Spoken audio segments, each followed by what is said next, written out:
Okay, good. Hello, good afternoon.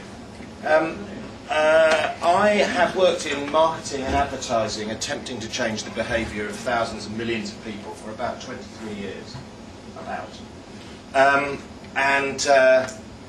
But the last year I've spent writing a book about why we're not very good at it. Since then, so the book is called Heard. That's my marketing training failing there. It's Heard, H-E-R-D. Since then, I've discovered how hard it is to change individual behaviour. I gave up smoking at New Year, and despite the best expertise that I've garnered from a friend of mine who's an addiction expert, and some pharmaceutical help, and the strength of will, it's still bloody hard to do. So anyone who's gone that path, walked that path recently, it's horrible, isn't it? It's really hard to do. It's also really hard if you move house or office, not to find yourself at the end of the old road when you're not thinking about it. You know what I mean? You get off at the wrong tube, or take the wrong bus, or just find yourself at the end of the wrong office. Why am I here? Oh, it's the old place.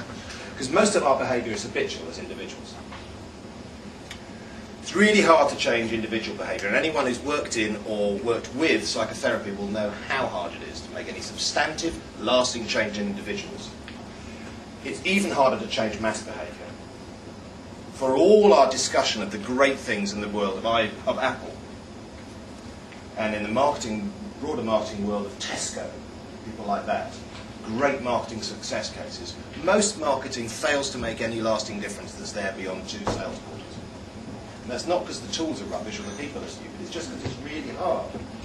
Most change programs, and God have we been through change programs in the last few years, fail to leave any scars beyond a few job titles and the odd departmental budget that's hanging around 2 years later.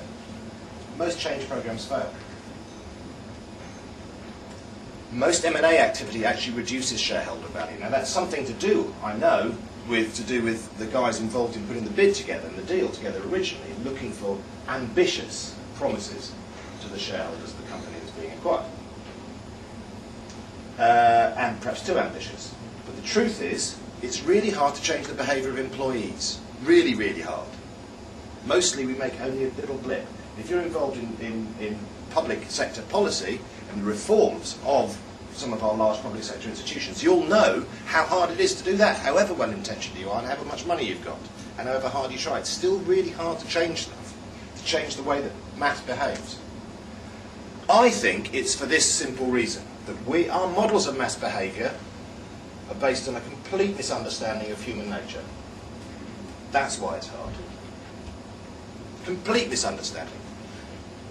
And what we're seeing in the emergence of really exciting things in Web 2.0 is the truth about human nature being revealed. The old truth, as Charlie was suggesting.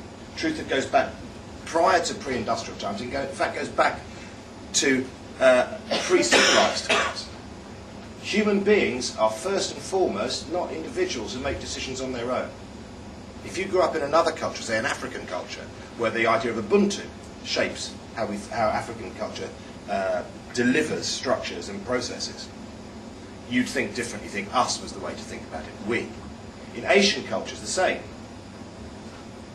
We is the unit of humanity to think about, not I.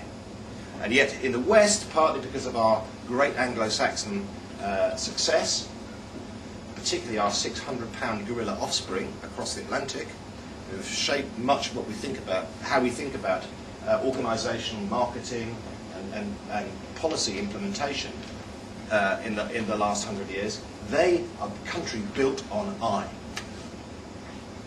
So I'd like to have a conversation with all of you guys this afternoon about us, and whether the idea of us being the stuff that drives human behaviour changes how you think about what you do and how other people need to think about what they do as managers, as public policy shapers and implementers, and indeed as marketers if you're involved.